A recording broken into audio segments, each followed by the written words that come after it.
ଯେତେବେଳେ ବନ୍ୟା ଆସେ ମୁଖ୍ୟମନ୍ତ୍ରୀ ଥାନ୍ତି ନବୀନ ପଟ୍ଟନାୟକ ସେ ସମୟରେ ନିର୍ଦ୍ଦେଶ ଦିଅନ୍ତି କୌଣସି ସାଂସଦ ବିଧାୟକ ମନ୍ତ୍ରୀ କୋଉଠି ରହିପାରିବେନି ବନ୍ୟାର୍ଥଙ୍କ ପାଖରେ ସେମାନେ ରହିବେ ଏବଂ ମାନ୍ୟବର ମୁଖ୍ୟମନ୍ତ୍ରୀ ମଧ୍ୟ ନିଜେ ବାରବାର ରିଭ୍ୟୁ କରନ୍ତି ଲୋକଙ୍କ ପାଖକୁ ଯାଆନ୍ତି ସେଇଥିପାଇଁ ଓଡ଼ିଶାର ନାଁ ଆଜି ଜାତିସଂଘରେ ମଧ୍ୟ ସ୍ୱର୍ଣ୍ଣାକ୍ଷରରେ ଲେଖା ରହିଛି ଯେ ନବୀନ ପଟ୍ଟନାୟକ ଡିଜାଷ୍ଟର ମ୍ୟାନେଜମେଣ୍ଟରେ ନମ୍ବର 1 ସେ ବିଭାଗ ପୁରାପୁରି କୁମ୍ଭକର୍ଣ୍ଣ ନିଦ୍ରାରେ ଶୋଇଛି।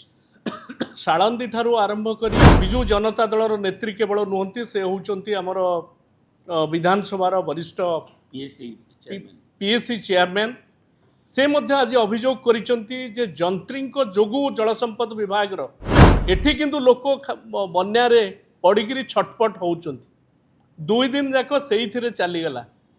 ଆପଣ ଦେଖନ୍ତୁ 4 ଦିନିଆ ଗସ୍ତ ଓଡ଼ିଶାବାସୀ ଯେତେବେଳେ ଆତଙ୍କିତ ହୋଇପଡ଼ିଛନ୍ତି ଭୟାବହ ବନ୍ୟା ପରିସ୍ଥିତିରେ ୟାକୁ ମୁକାବିଲା କରିବା କାହାର ଦାୟିତ୍ୱ? ଦାୟିତ୍ୱ ହେଉଛି ମାନ୍ୟବର ମୁଖ୍ୟମନ୍ତ୍ରୀଙ୍କର ଓଡ଼ିଶାର ମୁଖ୍ୟମନ୍ତ୍ରୀଙ୍କର। ଆପଣମାନେ ସମସ୍ତେ ଅବଗତ ଅଛନ୍ତି ଯେ ବନ୍ୟା ପରିସ୍ଥିତି କିଭଳି ଭାବରେ ସଙ୍ଗୀନ ରୂପ ନେଇଛି 20ଟି ଜିଲ୍ଲାରୁ ଅଧିକ ଅଞ୍ଚଳ କ୍ଷତିଗ୍ରସ୍ତ ହୋଇଛି ଅନେକ ଲୋକ ବାସହରା ହୋଇସାରିଲେଣି ଗାଈ ଗୋରୁ ପଶୁ ସେମାନେ ମଧ୍ୟ ଗାଁରୁ ବାହାରେ ରହିଛନ୍ତି ସେମାନେ କନେକ୍ଟିଭିଟି ବି ନାହିଁ ଖାଦ୍ୟ ସେମାନଙ୍କ ପାଖରେ ପହଞ୍ଚିନି ଏପର୍ଯ୍ୟନ୍ତ ଏବଂ ସବୁଠୁ ବିଚିତ୍ର କଥା ହେଉଛି ଯେ ୱାଟର ରିସୋର୍ସ ଡିପାର୍ଟମେଣ୍ଟ ଜଳ ସମ୍ପଦ ବିଭାଗ ଯେ ବନ୍ୟାକୁ ନିୟନ୍ତ୍ରିତ କରିଥାଏ ସେ ବିଭାଗ ପୁରାପୁରି କୁମ୍ଭକର୍ଣ୍ଣ ନିଦ୍ରାରେ ଶୋଇଛି। ଶାଳନ୍ଦୀ ଠାରୁ ଆରମ୍ଭ କରି ଭଦ୍ରକ ଯାଜପୁର କେନ୍ଦ୍ରାପଡ଼ା ଏ ଅନେକ ସ୍ଥାନରେ ଘାଇ ଗୁଡ଼ିକ ହେଇଛି ଏବଂ ଘାଇ ଗୁଡ଼ିକ ମନୁଷ୍ୟକୃତ ଘାଇ ହେଇଛି ବୋଲି ଅଭିଯୋଗ ହେଇଛି। ଆଜି ମଧ୍ୟ ଆମର ବିଜୁ ଜନତା ଦଳର ନେତ୍ରୀ କେବଳ ନୁହନ୍ତି ସେ ହେଉଛନ୍ତି ଆମର ବିଧାନସଭାର ବରିଷ୍ଠ ପିଏସି ଚେୟାରମ୍ୟାନ୍ ସେ ମଧ୍ୟ ଆଜି ଅଭିଯୋଗ କରିଛନ୍ତି ଯେ ଯନ୍ତ୍ରୀଙ୍କ ଯୋଗୁଁ ଜଳସମ୍ପଦ ବିଭାଗର ଯେ ଏ ଘାଇ ହେଇଛି ଯାଜପୁର ଜିଲ୍ଲାରେ ଏବଂ ଯାହା ଫଳରେ ଅନେକ ଲୋକ ବାସହରା ହେଇଛନ୍ତି।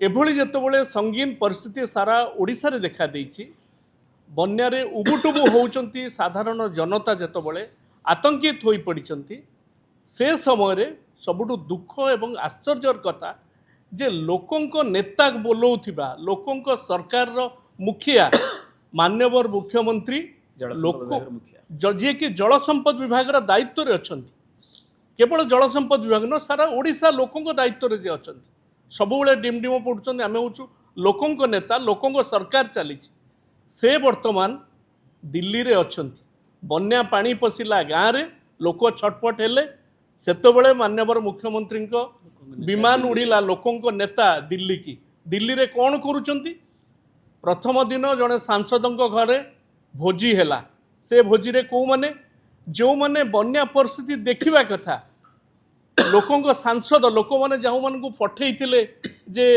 ଦିଲ୍ଲୀ ଦରବାରକୁ ଲୋକଙ୍କ ସମସ୍ୟା ବୁଝିବା ପାଇଁ ବନ୍ୟା ସମୟରେ ସେମାନଙ୍କୁ ସେଠି ଅଟକେଇ ତାଙ୍କୁ ନୈଶ ଭୋଜି ଦିଆଗଲା ଜଣେ ଓଡ଼ିଶାର ଜଣେ ସାଂସଦଙ୍କ ଘରେ ଆଉ କେଉଁଠି ହେଲା ଆଜି ଆପଣ ଟେଲିଭିଜନରେ ଦେଖିପାରୁଥିବେ ଦିଲ୍ଲୀର ସବୁଠୁ ଦାମିକା ହୋଟେଲ ଅଶୋକା ହୋଟେଲରେ କନଭେନସନ୍ ହଲ୍ରେ ମାନ୍ୟବର ମୁଖ୍ୟମନ୍ତ୍ରୀ ଭୋଜି ଦେଲେ ନୈଶ ଭୋଜି ଦେଲେ ସାଂସଦମାନଙ୍କୁ ସେଠି ଏଠି କିନ୍ତୁ ଲୋକ ବନ୍ୟାରେ ପଡ଼ିକିରି ଛଟପଟ ହେଉଛନ୍ତି 2 ଦିନ ଯାକ ସେଇଥିରେ ଚାଲିଗଲା।